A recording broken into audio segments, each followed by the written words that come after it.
കുറ്റകൃത്യങ്ങളുടെ വ്യാപ്തി ചിലപ്പോൾ അത് ചെയ്യുന്ന കുറ്റവാളികൾക്ക് തിരിച്ചറിയാൻ കഴിയണമെന്നില്ല. പക്ഷേ ഇരകളുടെ കുടുംബത്തിനും അവരോട് അടുത്തു നിൽക്കുന്നവർക്കും എക്കാലവും തീരാനോവായിരിക്കും അത്. വാദങ്ങൾക്ക് മറുവാദമുണ്ടാകും, അത് സ്വാഭാവികമാണ്. പക്ഷേ കുറ്റകൃത്യങ്ങൾക്ക് ഇരയായി ജീവനോ ജീവിതമോ നഷ്ടമായവർക്ക് വേണ്ടി നിയമങ്ങളും നീതിപീഠങ്ങളും കണക്ക് ചോദിക്കുക തന്നെ വേണം. ജയിലുകൾക്ക് കറക്ഷൻ ഹോമുകൾ എന്ന പേര് വെറുതെ ആലങ്കാരികമായി നൽകിയതല്ല. അവിടെ നിന്ന് ഇറങ്ങി ചെയ്ത തെറ്റിന് സ്വന്തം മനസാക്ഷിയോടെങ്കിലും ക്ഷമ ചോദിച്ച് പുതിയ ജീവിതത്തിലേക്ക് കടന്നു വരുന്നവരുടെ എണ്ണം ചെറിയ ശതമാനമെങ്കിലും ഉണ്ടെങ്കിൽ നമ്മുടെ സംവിധാനങ്ങൾ ശരിയാണ് എന്ന് വിലയിരുത്താം.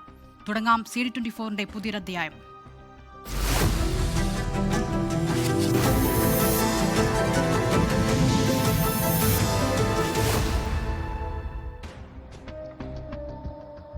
ധീരജിനെ ഓർമ്മയുണ്ടോ?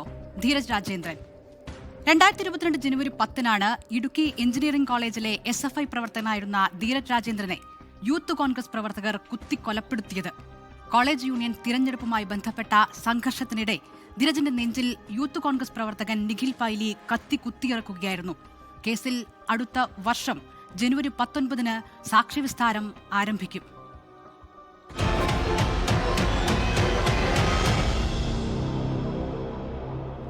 ഏതമതും തോൽക്കുമി തേനിനെ നീ തന്നുപോയി, ഓർമ്മകൾ തൻ പൊയ്കയിൽ മഞ്ഞു തുള്ളിയായി.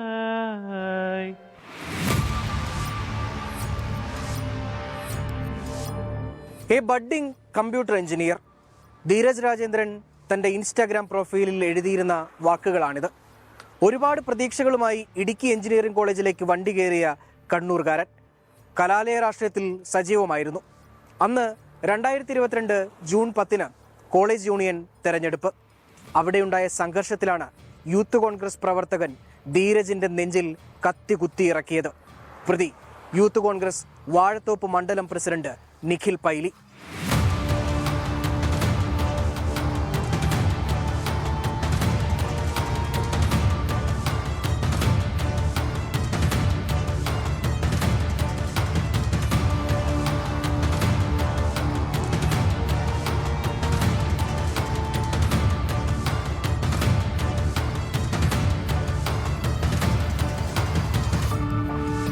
നിഖിൽ പൈലിയുടെ ബന്ധു ലിൻഡോ മാത്യു കോളേജ് യൂണിയൻ തെരഞ്ഞെടുപ്പിൽ KSU പാനലിൽ മത്സരിച്ചിരുന്നു. ഇതിന്റെ ഭാഗമായിട്ടാണ് നിഖിൽ പൈലി ഉൾപ്പെടെയുള്ള യൂത്ത് കോൺഗ്രസ് പ്രവർത്തകർ എഞ്ചിനീയറിംഗ് കോളേജ് ഗേറ്റിന് മുൻപിൽ തമ്പടിച്ചത്. ഇത് ചോദ്യം ചെയ്തതാണ് പിന്നീട് വലിയ സംഘർഷത്തിലേക്ക് നീങ്ങിയത്. അത് ധീരജിന്റെ ജീവൻ എടുക്കുന്ന അവസ്ഥ വരെ എത്തി.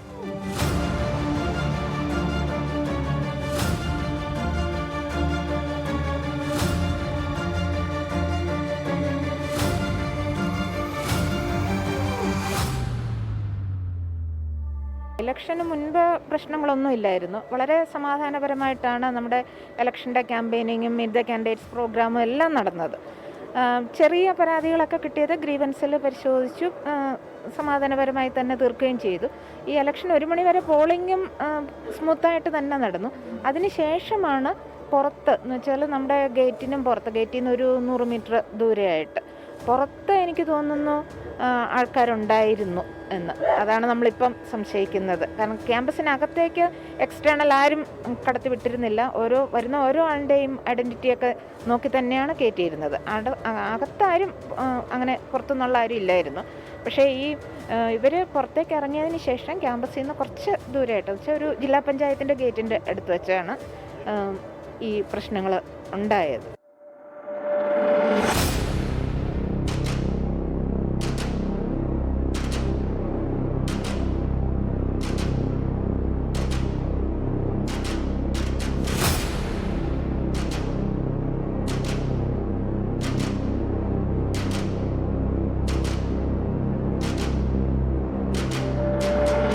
നെഞ്ചിൽ കുത്തേറ്റ് വീണ ധീരജിനെ ജില്ലാ പഞ്ചായത്ത് അംഗം KG സത്യന്റെ വാഹനത്തിലാണ് ഇടുക്കി മെഡിക്കൽ കോളേജിൽ എത്തിക്കുന്നത്.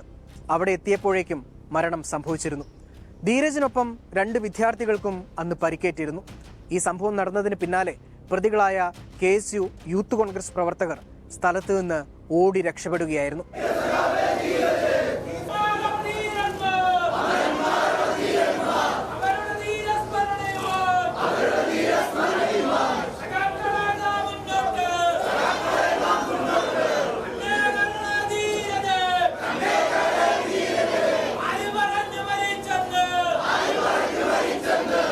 അക്രമം നടത്തിയതിനു ശേഷം നിഖിൽ പൈലി എഞ്ചിനീയറിംഗ് കോളേജ് പരിസരത്ത് നിന്നും ജില്ലാ പഞ്ചായത്തിന് മുൻപിലൂടെ കളക്ടറേറ്റിനടുത്തെത്തിയെന്നാണ് പോലീസിന് നൽകിയ മൊഴി. കുത്താൻ ഉപയോഗിച്ച കത്തി നിഖിൽ പൈലിയുടെ കൈവശം ആ നിമിഷം വരെ ഉണ്ടായിരുന്നു. അവിടെ വെച്ച് വനമേഖലയിലേക്ക് വലിച്ചെറിഞ്ഞു അത്രേ. എന്നാൽ പിന്നീട് നടത്തിയ തെളിവെടുപ്പിലോ അതിനുശേഷം നടത്തിയ തിരച്ചിലിലോ ആ കത്തി പോലീസിന് കണ്ടെത്താൻ കഴിഞ്ഞിട്ടില്ല. സംഭവത്തിന് പിന്നാലെ ബസ്സിൽ കയറി കടന്നുകളഞ്ഞ നിഖിൽ പൈലിയെ പോലീസ് അന്നുതന്നെ കരിമണലിൽ വെച്ച് പിടികൂടി. ജെറിൻ ജോജോ, ടോണി എബ്രഹാം, നിലവിൽ KSU ഇടുക്കി ജില്ലാ അധ്യക്ഷനായ നിതിൻ ലൂക്കോസ്, ജിതിൻ തോമസ്, സോയ്മോൻ സണ്ണി, ജസ്റ്റിൻ ജോയ്, അലൻ ബേബി എന്നിവരാണ് കേസിൽ മറ്റു പ്രതികൾ. 8 പ്രതികൾക്കും കോടതി ജാമ്യം അനുവദിച്ചിരുന്നു. ധീരജിനെ കൊലപ്പെടുത്തിയ കേസിൽ പ്രതികളായവരെ സംരക്ഷിക്കുന്ന നിലപാടാണ് അന്ന് കോൺഗ്രസ് നേതൃത്വം സ്വീകരിച്ചത്. KPCC പ്രസിഡന്റായിരുന്ന K. സുധാകരന്റെ വിവാദ പ്രസ്താവനയടക്കം അന്നുണ്ടായി. ധീരജിന്റേത് ഇരന്നുവാങ്ങിയ മരണമെന്നായിരുന്നു സുധാകരൻ പറഞ്ഞത്. ഈ കൊലപാതകം കേരളത്തിലെ കലാശാലകളിൽ, കേരളത്തിലെ കോളേജ് ക്യാമ്പസുകളിൽ CPM, DYFI, SFI സംയുക്തമായി ഉണ്ടാക്കിയ കലാപത്തിൻ്റെ രക്തസാക്ഷിയാണ് ധീരജ്. പിടിച്ചു വാങ്ങിയ രക്തസാക്ഷിത്വമാണ് ഈ രക്തസാക്ഷിത്വം. അതിലവർക്ക് ദുഃഖമല്ല, ആഹ്ലാദമാണ് എന്ന് നിങ്ങൾ മനസ്സിലാക്കണം. KPCC ജനറൽ സെക്രട്ടറിയായ അഡ്വക്കേറ്റ് A. അശോകനാണ് പ്രതികൾക്കു വേണ്ടി കോടതിയിൽ വാദിക്കുന്നത്.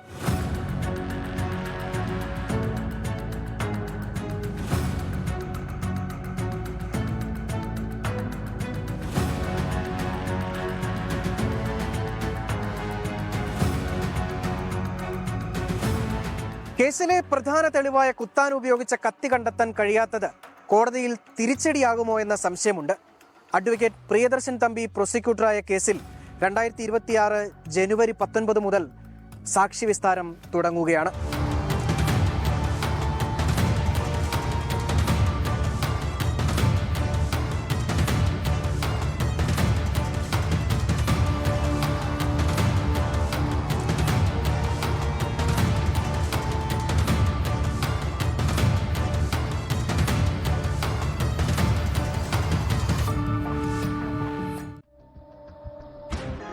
ചോരത്തുപ്പി മരിച്ച 69 ജീവനുകൾ. കള്ളാക്കുറിച്ചി എന്ന് കേൾക്കുമ്പോൾ ആദ്യം ഓർമ്മ വരുന്നത് അവരിലേക്കാണ്. വിഷമദ്യ ദുരന്തത്തിന്റെ കണ്ണീരും കയ്പും ഇന്നും മാറാത്ത കരുണാപുരം. വാറ്റുകാരന്റെ കാശു വാങ്ങി പാതിരാത്രി ചൂട്ടുപിടിച്ച് കാവൽ നിന്ന പോലീസുകാരുടെ ഒത്താശയോടെയാണ് കള്ളാക്കുറിശി വിഷമദ്യ ദുരന്തം ഉണ്ടായതെന്നുകൂടി പറയാതെ വയ്യ.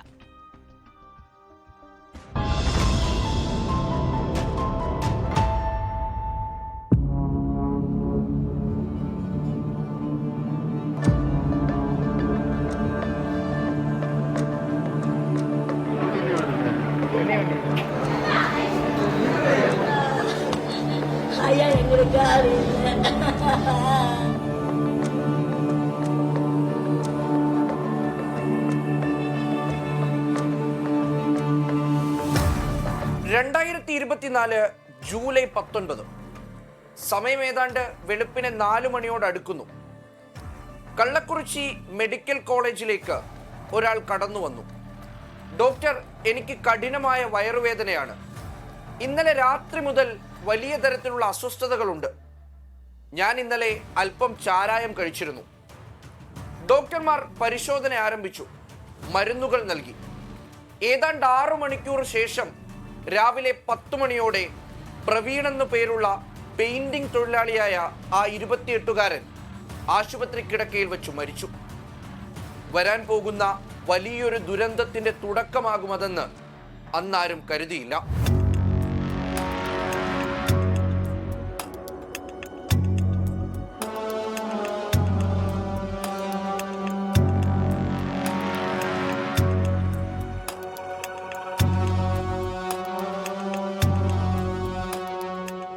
കള്ളക്കുറിച്ചി വിഷമദ്യ ദുരന്തത്തെക്കുറിച്ച് തന്നെയാണ് പറഞ്ഞു വന്നത്. പല ജില്ലകളിൽ നിന്നുള്ള 69 ജീവനുകളെടുത്ത മനുഷ്യനിർമ്മിത ദുരന്തം.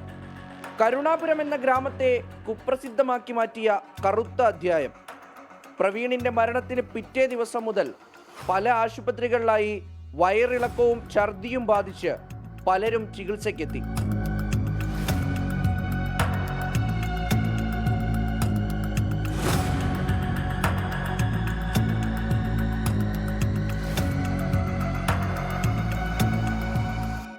ആശുപത്രിയിലേക്ക് വന്നവരിൽ ഭൂരിഭാഗവും ജീവനറ്റ ശരീരങ്ങളായാണ് മടങ്ങിയത്.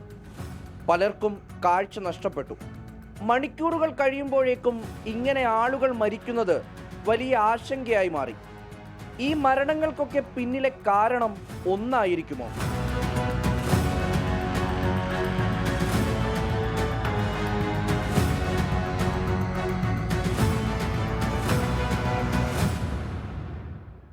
ஒரு 12 பேருக்கு சார் எங்கள் தெருவில் ஒரு 12 பேர் மேலே தான் இருக்கும். முதல்ல இந்த சாராய கடை ஒழிக்கணும்.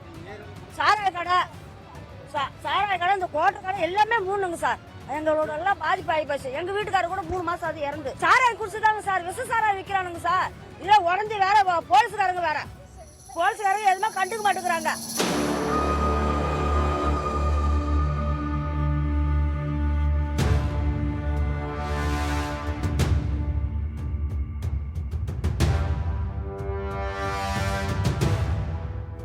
ആ സംശയം ശരിയായിരുന്നു. കള്ളക്കുറിച്ചിയിലെ കരുണാപുരത്തു നിന്ന് കുടിച്ച വ്യാജമദ്യം, മെഥനോൾ കലർന്ന ആളെ കൊല്ലുന്ന വിഷമദ്യം, ഈ മരിച്ചവരെയെല്ലാം കണക്ട് ചെയ്യുന്ന പോയിന്റ് ഇതായിരുന്നു. അവിടെ നിന്നാണ് മറ്റൊരാളിലേക്ക് ഫോക്കസ് ഷിഫ്റ്റ് ആകുന്നത്. വാറ്റുകേന്ദ്രത്തിന്റെ ഉടമ ഗോവിന്ദരാജ്. ആരാണ് ഗോവിന്ദരാജ്? ആരൊക്കെയാണ് ഗോവിന്ദരാജിന്റെ സഹായികൾ? ഗോവിന്ദരാജ് വാറ്റുന്ന ചാരായത്തിന്റെ പ്രത്യേകത എന്താണ്?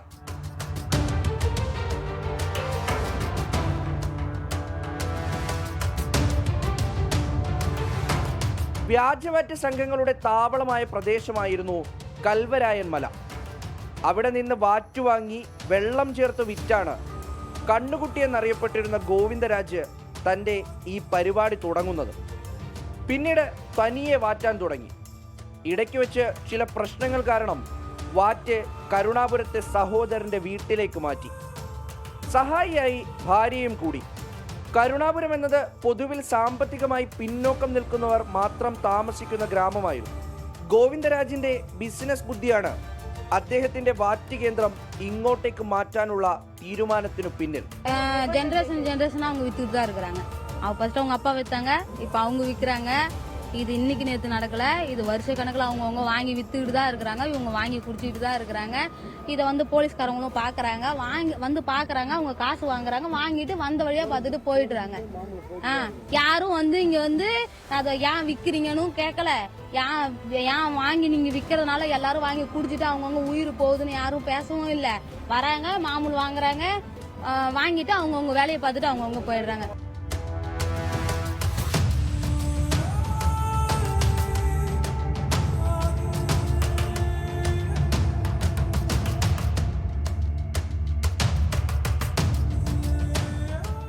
സർക്കാർ മദ്യവിൽപ്പന നടത്തുന്ന ടാസ്മാക്കുകളിൽ ഒരു കുപ്പി ലഭിക്കണമെങ്കിൽ 150-160 രൂപയെങ്കിലും കുറഞ്ഞത് കൊടുക്കണം.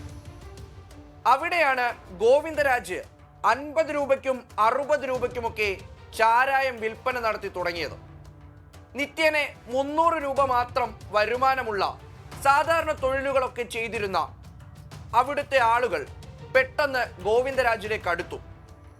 കരുണാപുരത്തെ പുരുഷന്മാർ മാത്രമല്ല, സ്ത്രീകൾ ഉൾപ്പെടെ ഗോവിന്ദരാജിൽ നിന്ന് ദിവസവും ചാരായം വാങ്ങി തുടങ്ങി. മാത്രമല്ല, മറ്റ് കുറച്ച് പ്രത്യേകതകൾ കൂടി അവിടെ ഉണ്ടായിരുന്നു. ടാസ്മാക്കിൽ രാത്രി 10 മണിക്ക് ശേഷം മദ്യം ലഭിക്കില്ല. കുറേ നേരം ക്യൂ നിൽക്കേണ്ടതായി വരും. കടം പറയാനാകില്ല.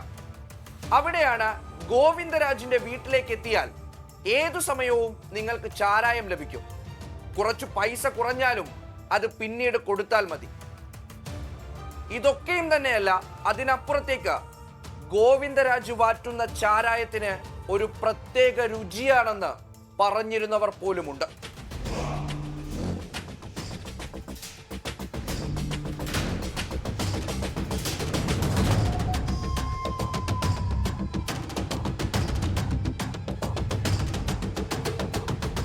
വിഷവസ്തുവായ മീഥൈൽ ഉപയോഗിച്ച് വിളമ്പിയ മദ്യത്തിന്റെ ശരിക്കുള്ള രുചി കള്ളക്കുറിച്ചി ദുരന്തത്തോടെ നാടാകെ അറിഞ്ഞു. ഞെട്ടിക്കുന്ന മറ്റൊന്നുകൂടി പറയാം. കരുണാപുരത്തെ പോലീസ് സ്റ്റേഷൻ ഇരിക്കുന്നത് ഈ വ്യാജവാറ്റ് കേന്ദ്രത്തിന്റെ മൂക്കിൻ തുമ്പിലാണ്.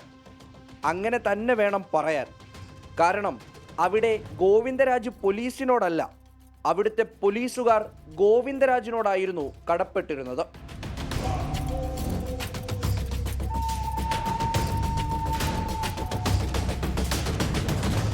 சாராயம் வித்தாங்கல்ல அங்க வந்தாங்க. அங்க வந்து இந்த போதைக்கு தான் வந்து காரணம் சொல்லக்கூடாது, இது என்னன்னு தெரிய வைக்கணும், நம்மளே தடான்னு சொல்லக்கூடாதுன்னு கலெக்டர் பேசினாங்க. கலெக்டர் நேரத்தே தூக்கிட்டாங்க. இந்த மாதிரி பேசுனதால வேணா சசிகலா அம்மா வந்தாங்க, வந்து பாத்துட்டு போனாங்க. வந்து அவங்களுக்கு தான் யாரும் சொல்லிட்டு போனாங்க, சாவு இந்த வீட்டுல சொல்லிட்டு போனாங்க.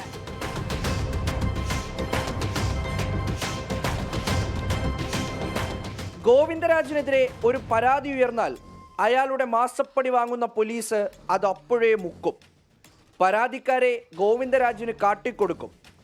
പരാതിക്കാരൻ കൂടുതൽ പ്രശ്നമുണ്ടാക്കിയാൽ 2 ഡമ്മി പ്രതികളെ അറസ്റ്റ് ചെയ്യും. കള്ളാക്കുറിച്ചി ദുരന്തത്തിൽ ആദ്യ പ്രതി പോലീസ് തന്നെയാണെന്ന് പറയേണ്ടി വരും. ദുരന്തത്തിന് പിന്നാലെ സർക്കാർ കേസ് CBCIDക്ക് കൈമാറി. ഗോവിന്ദരാജും ഭാര്യ വിജയയും സഹോദരൻ ദാമോദരനുമടക്കം 21 പേർ പിടിയിലായി. ദാമോദരന് പുതുച്ചേരിയിൽ നിന്ന് മെഥനോൾ എത്തിച്ചു നൽകിയ ചിന്നദുരൈ ഉൾപ്പെടെയുള്ളവർ ഇക്കൂട്ടത്തിലുണ്ട്. പതിറ്റാണ്ടുകളായി വാറ്റുചാരായ ശൃംഖലകളെ നിയന്ത്രിക്കുന്നയാളാണ് ചിന്നദുരൈ. എന്തായാലും വിവിധ ഹർജികൾ പരിഗണിച്ച് മദ്രാസ് ഹൈക്കോടതി കേസ് CBIക്ക് കൈമാറിയിട്ടുണ്ട്.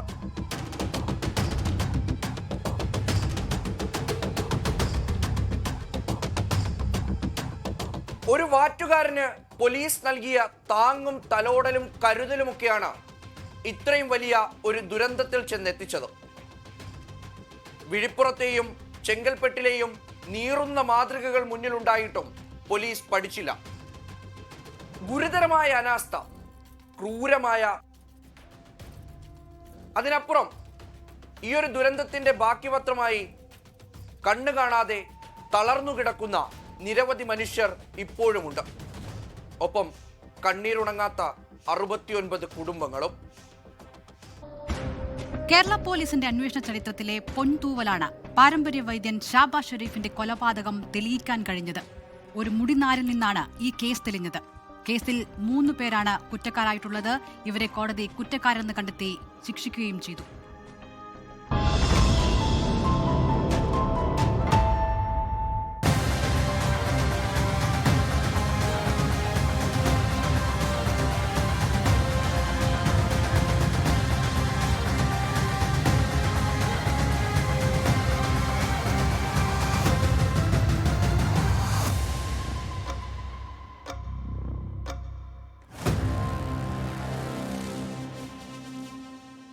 ഒരു മൃതദേഹാവശിഷ്ടം പോലും ലഭിക്കാത്ത ഒരു കൊലപാതക കേസ് കേരള പോലീസ് തെളിയിച്ചു.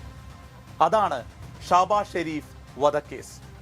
5 പേർ സെക്രട്ടേറിയറ്റിന് മുൻപിൽ നടത്തിയ ഒരു ആത്മഹത്യാ ഭീഷണിയിൽ നിന്നാണ് ആരും അറിയാതെ പോയ ഒരു കൊലപാതകത്തിന്റെ ചുരുളഴിയുന്നത്. മൈസൂരിലെ പാരമ്പര്യ വൈദ്യനായിരുന്നു ഷാബാസ് ഷെരീഫ്. 50 വയസ്സ് പ്രായം.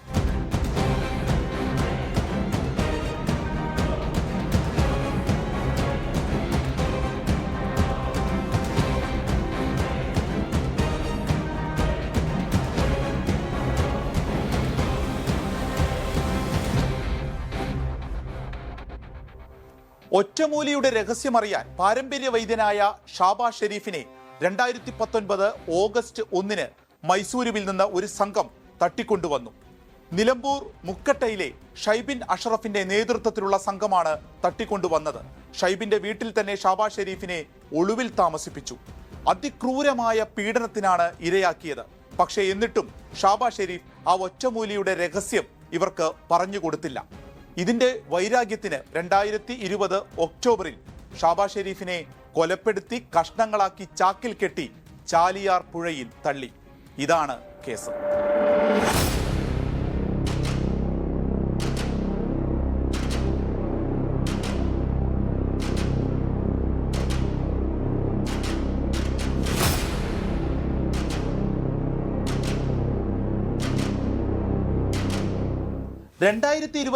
ഏപ്രിൽ മാസത്തിലാണ് ഈ കൊലപാതക വിവരം പുറത്തറിയുന്നത്.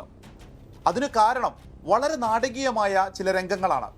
ഷൈബിൻ അഷ്റഫ് പല കുറ്റകൃത്യങ്ങൾക്കും തങ്ങളെ പങ്കാളികളാക്കുന്നുവെന്നും ഇപ്പോൾ കൊലപ്പെടുത്താൻ ശ്രമിക്കുകയാണെന്നും പറഞ്ഞ് ഒരു 5 പേർ സെക്രട്ടേറിയറ്റിന് മുൻപിൽ ആത്മഹത്യാ ഭീഷണി മുഴക്കുന്നു. അന്ന് വിളിച്ചു പറഞ്ഞതിൽ ഒരു കാര്യമായിരുന്നു ഷാബാസ് ഷെരീഫിന്റെ വധക്കേസ്. പക്ഷേ പോലീസ് അതിൽ പിന്നീട് അന്വേഷണം ആരംഭിച്ചു. പല ഘട്ടങ്ങളിലായി ഷൈബിൻ അഷ്റഫ് ഉൾപ്പെടെ 15ഓളം പേർ പിടിയിലായി.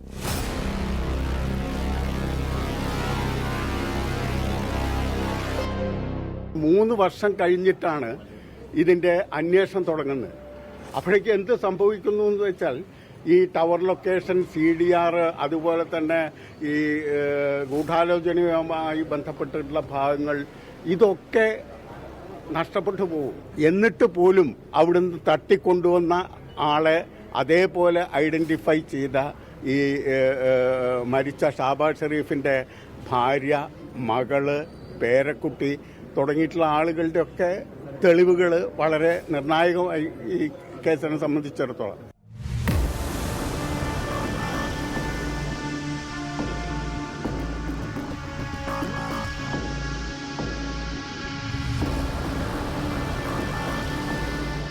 മൃതദേഹമോ മൃതദേഹ അവശിഷ്ടങ്ങളോ കണ്ടെത്താൻ കഴിഞ്ഞില്ല.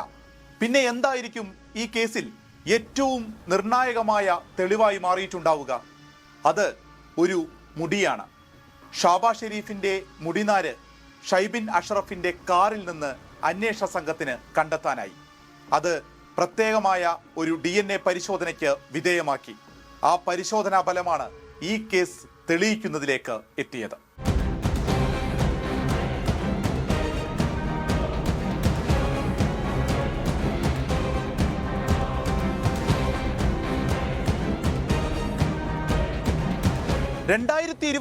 ഫെബ്രുവരിയിൽ മഞ്ചേരി അഡീഷണൽ സെക്ഷൻസ് കോടതിയിൽ കേസിന്റെ വിചാരണ ആരംഭിച്ചു. 80 സാക്ഷികൾ, 56 തൊണ്ടി മുതൽ ഒപ്പം 275 രേഖകളും ഹാജരാക്കി. സ്പെഷ്യൽ പ്രോസിക്യൂട്ടറായി EM കൃഷ്ണൻ നമ്പൂതിരി ഹാജരായി. അങ്ങനെ ഈ കേസിൽ 3 പ്രതികൾ കുറ്റക്കാരാണെന്ന് കോടതി വിധിച്ചു. 9 പേരെ വെറുതെ വിട്ടു. അതിൽ മനഃപൂർവ്വമല്ലാത്ത നരഹത്യ, തെളിവ് നശിപ്പിക്കൽ, ഗൂഢാലോചന എന്നീ കൃത്യങ്ങളാണ് തെളിഞ്ഞത്. 1-ാം പ്രതിയായ ഷൈബിൻ അഷ്റഫിന് 13 വർഷവും 9 മാസവും തടവ് ശിക്ഷയ്ക്കും വിധിച്ചു. കേരള പോലീസിന്റെ അന്വേഷണ ചരിത്രത്തിൽ തന്നെ ഒരു പൊൻതൂവലായി മാറി ഈ കേസിന്റെ അന്വേഷണം.